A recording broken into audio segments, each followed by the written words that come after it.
come up from the people. You think perhaps of local holy men, saints, the turbe of a holy dervish, the tomb of a saint. You think, well, maybe something just happened, there was a holy man, local people just spontaneously began to celebrate that. Fine, I'm sure that's true. But to develop into what I'm talking about, even a small-scale sort of myth of the kind I'm talking about, further tradition, further development of those traditions is needed.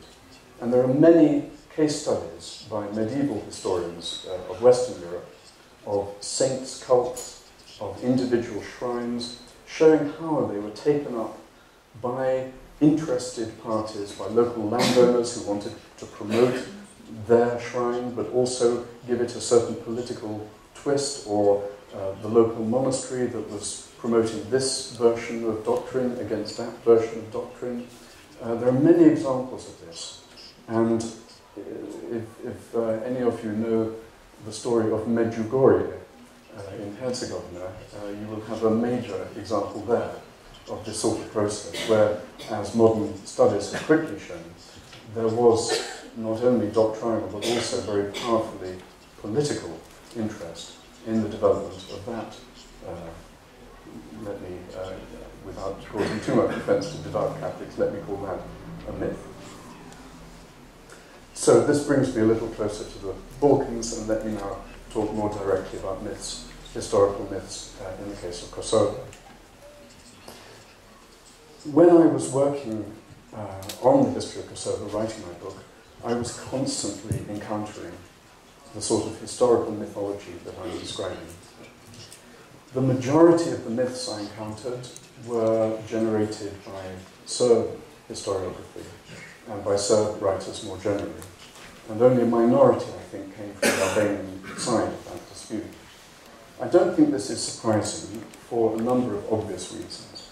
First of all, that the political project of irredentism that Serbia from the 19th century had very strongly towards Kosovo, this obviously gave it a focus, a special interest in writing about Kosovo. It's also obviously true that Serbia had historians and intellectuals and journals and publishing on a scale much greater than the Albanians, and long before the Albanians. There were historians publishing about these things at the University of Belgrade at a time when Albanians generally were hardly allowed primary education in their own language. So again, it's not surprising that Serbia has just generated more myths of this kind. And of course, on the Albanian side, where there was nation building, I think it's true to say that generally nation building was focused on the Albanian lands as a whole, and not with a special focus just on Kosovo. So while Serbia had special irredentist interests in developing myths of Kosovo, you cannot say that there was a symmetrical situation with the Albanians. But still, welcome, Minister. Still, let me begin with some of the Albanian myths, because I do want to give examples from both sides of this historical dispute.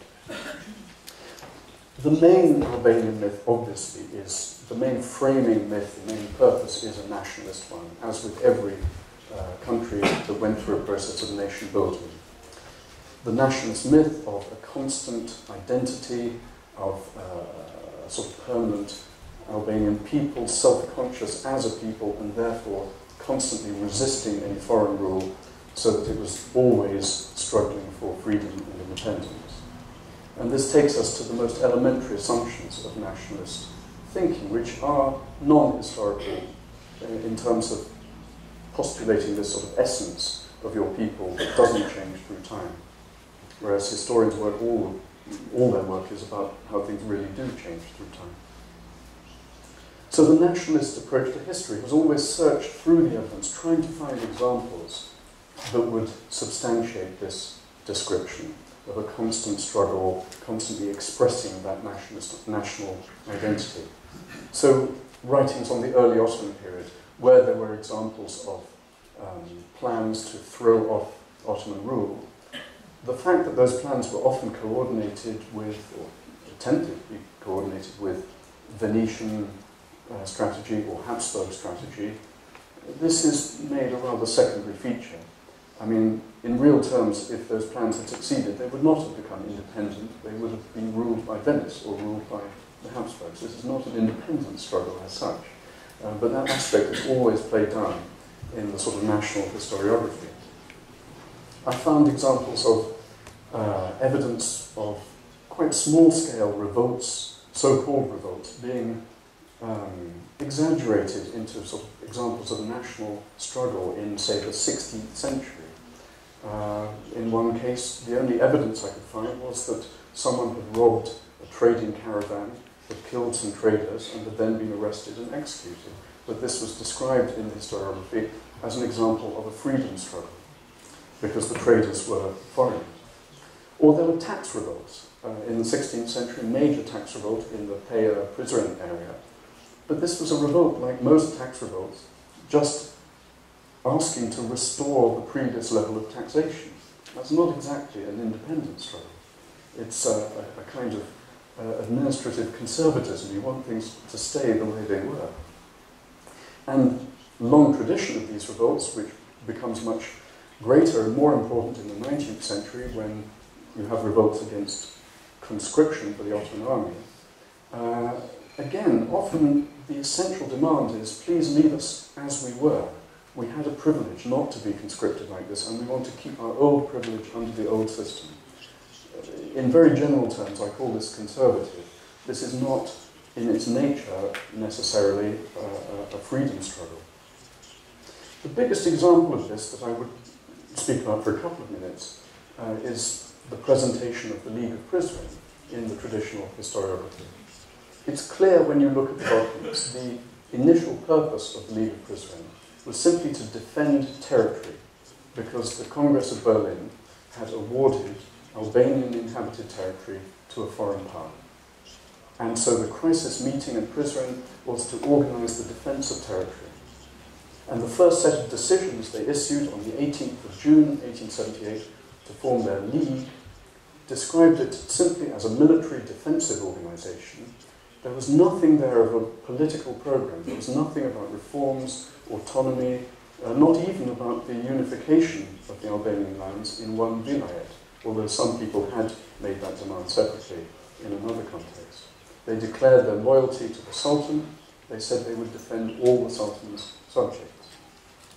I'm not saying the League at the beginning was a puppet of Istanbul. This was an independent initiative, and it quickly separated from any Istanbul strategy with the killing of Mehmet Ali Pasha in Jakovo in September 1878, but that's another story.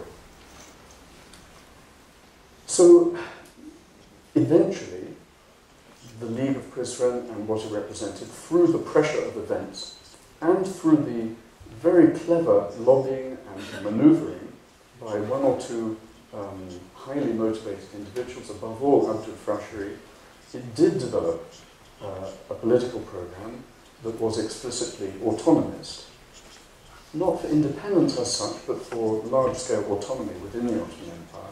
And then under the pressure of events, it ended up in a much more conflictual relation to Ottoman power.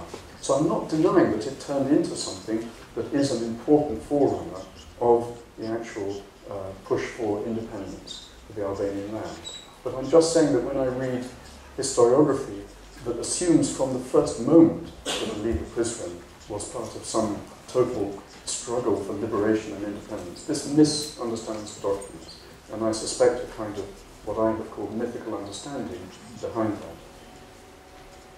The nationalist myth is obviously a big framing myth.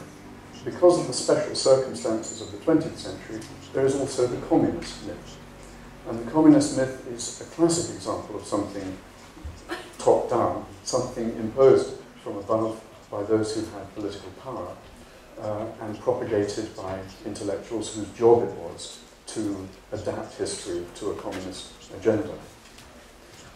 The Ottoman myth, the communist myth could adapt a lot of the nationalist myth to its own purposes. It could also talk about permanent struggle for liberation, but that struggle had primarily a class character against the Ottoman feudal system, not just against the Ottomans as foreign occupiers. It was always against the feudal Ottomans against the Bey.